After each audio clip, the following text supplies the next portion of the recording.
And welcome back to the Old Nerdy Bastards, or otherwise known as ONB. I'm your host, Romi, joined by my ever so dope co-host, Sean. SP, say what up. What's up? I just looked so confused there for a second. I was like, what's happening? I know. I don't blame you. Yeah. But we are here with, and hosted by the official Nerd Broadcasting System, which is still us.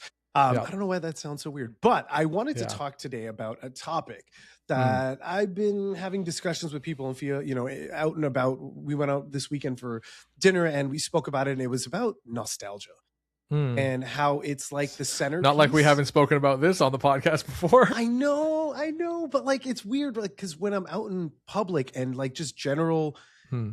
People bringing up the subject, it's like, wow, we're nerds. I get it. But there's people, we went to dinner and they were like, listen, you ever feel like nostalgia is just killing the entertainment industry? I don't think nostalgia is killing the entertainment industry. I think that is a stretch. I think the lack of creativity is killing the entertainment industry, because when you have a lack of creativity, you default to nostalgia to fill that gap. So nostalgia is just the feeling we have when we see something from our childhood or our youth that we can reconnect with and have that emotional connection to what we experienced growing up. A happier time when the world wasn't on fucking fire. So yeah, I think it's nostalgia itself? No, I just think nostalgia is very bankable. And so we default to it to fill in the gap of not having to be creative and come up with new IPs or new properties. There are a lot of properties that I think need to be laid to rest for a bit. Like maybe Disney remakes? Because like, for the love of God, I've had it with them. Beyond understanding it that it's a cash grab, I don't get what they're doing. Not all of your movies need to be redone in live action. Seriously? It's just not necessary. Like we didn't need a live action Moana. We didn't need a live action Lion King. Some of these things can be left to be enjoyed as they are, untouched. And I get it. We have technology now. We can do things that we couldn't do back in. It doesn't matter. We don't need to see things through the lens of a live action. Some things I don't gotta see The Rock with hair anymore. Like I just know.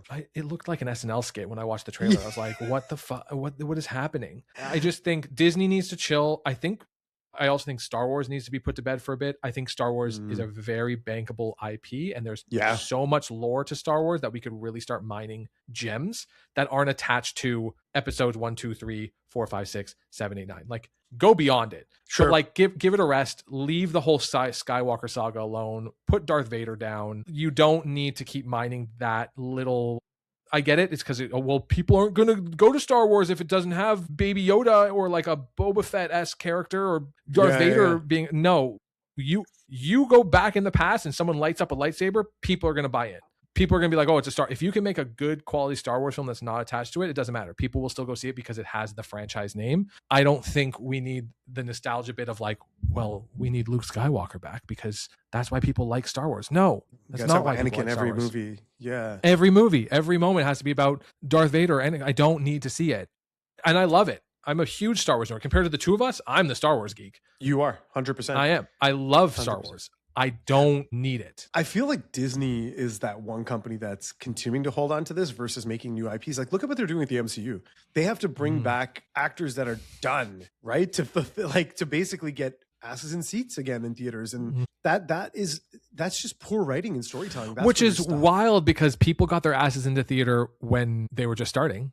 It was a cool idea. Iron Man, Captain America. You can lay things rest. Like I think going with X-Men as the start of the next major thing is smart because we've had a break from. I mean, a bit. I know we've had like moments of like Wolverine and the X-Men cast coming back for certain movies. Like I get that, but like if you can start the X-Men fresh and make it really good, people are going to come see it. We don't need to go back. We don't need the nostalgia of those actors of that. Oh, well, remember that movie? No. We want to see the X-Men, and that's not nostalgia. That's just an IP. We want to see that IP be done well. We can cut the chains that are attaching us to the last 20 years and just start to explore IPs for what they are, which is intellectual properties that are interesting to flesh out. Sure. I've heard people talk about like Iron Man being like, we got Iron Man with Robert Downey Jr. That's one facet of Iron Man. That's one facet of Tony Stark. There are so many variants. Yeah. There's so many layers of Tony Stark that happen throughout the comic books that we could lean into a different type of Tony Stark in the next iteration. Same thing with, other characters. So yeah, by the way, that's supposedly the refresh. They're going to reboot the MCU after Doomsday and Endgame, apparently. Or sorry, Secret Wars. Which is why we're getting supposedly, I mean, we saw Scott Summers come back in the teaser, but like we're getting elements of the Fox version of the the X-Men. But yeah, I agree with you, man. There's so many other ways that we can approach this, but they really continue to bank on nostalgia. Like Disney's having a really hard time making new properties stick. But when it comes to movies, like animated movies, they've got it figured out. Like Zootopia, while being a sequel, still is the highest grossing Disney film of all time. New idea, fresh something, man. Like, and in 10, 15 years where it's on like Zootopia 6, I'm going to say the same thing. Put it to bed. Same thing with Toy Story. We could have done with Toy Story 1, 2, and 3 and left it. And I'm not saying never bring it back, but like give it a rest where like we can reboot it or we can come back to it when everyone's kind of, I don't want to say forgotten, but like it is in the past. And it's like, oh my God, I remember growing up and watching Toy Story. I've never had a break from Toy Story. So I can't go back and be like, oh, I remember growing up with Toy Story, because I'd be like, Toy Story happened 2 years ago, 3 years ago, whenever Toy Story 4 was. I don't know. But like we can kind of give things rests when it comes to it. So I don't think this is nostalgia. And there are moments where I think it's valid. For example, let's talk about the X-Men for a second again. You know who I think would make a great casting for Magneto and Charles Xavier for the new X-Men? I know who you're going to say, but go ahead. James McAvoy and Michael Fassbender. Bring them back. They're older. I was not expecting that. I was expecting, They're older. We can then attach them to, we're not attaching them to X-Men First Class or something, but we can say, oh, well, look, they're back here. They can fill those roles now as older gentlemen who can then portray that character newly moving forward. I'm not saying this is happening, nor am I saying that's the But wouldn't vision. That be still banking on nostalgia? That's why I said there are moments where I think it's okay. Because fair. You're starting fresh, but you're leveraging actors. Whereas when we go to nostalgia of like, like it needs to be connected to it. No, we don't need to connect it. It's just they are the new variants. They know how to portray the character. They're older now, so they could be in the role for longer. You can't do Patrick Stewart and Ian McKellen anymore. They are pushing 90, I think, in some cases. So we need younger, but we need older for those characters. We can't have young versions of like Charles Xavier and Magneto. So we could very well. But I could also say like, hey, Mads Mikkelsen is Magneto. Oh, he would do a dope ass Magneto. I could just see it. And then people are gonna be like, but he was in the MCU. I don't care. There's a level where I think nostalgia is fine. It's when we start to overuse nostalgia to make money that I think is the problem. Well, I just think I agree with you. I really do in that sense. But I also think like Hollywood and these major companies just need a shot in the butt or in the ass. I don't know why I said butt. Like that was very weird. But like they need some kind of like, they need a push to start creating new content, right? And there's a new generation of people that are over recycled and rehashed things. And our generation, I was the first one to tell you I'm excited to see He-Man, but that's purely based on nostalgia. Yeah.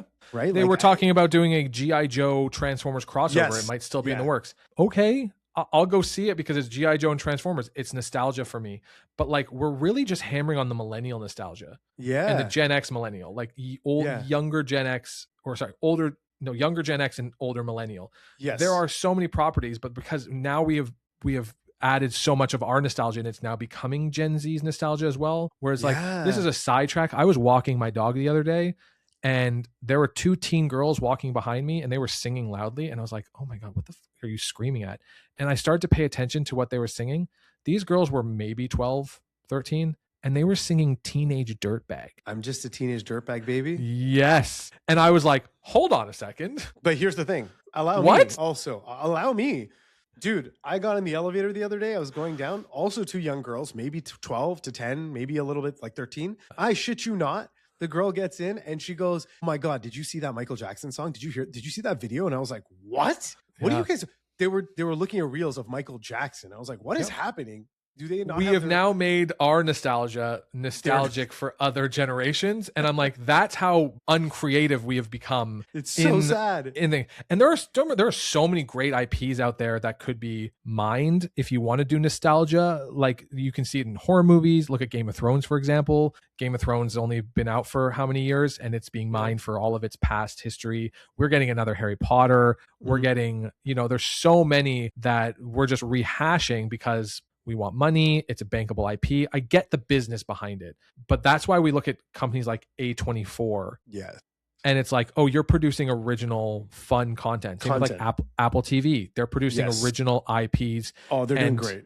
And they're doing great. And it shows that people are interested in good content. I'm going to preface the content with good because it shows people are willing to jump into new things as long as it's something that's worth watching. Absolutely. And like there's like, for example, Pokemon. Pokemon has been going on for ages.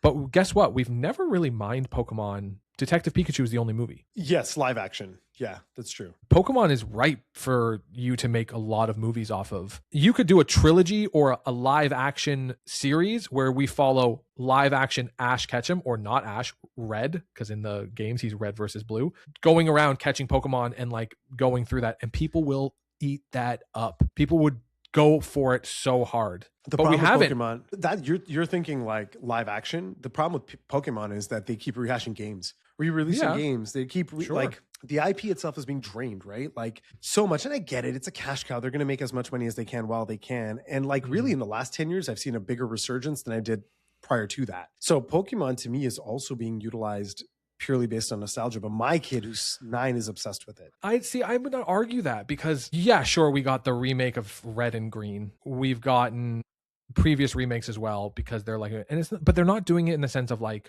Resident Evil. Resident Evil just announced Code Veronica, the remake of that. Yeah. They've remade 2, 3, Code Veronica, 4. They've all been remade because again, they've just updated the graphics. Pokemon is just like, hey, we're just re-releasing this game because you want to play it on your Switch. Here's the original game. We're not doing anything to it other than porting it to the device you want.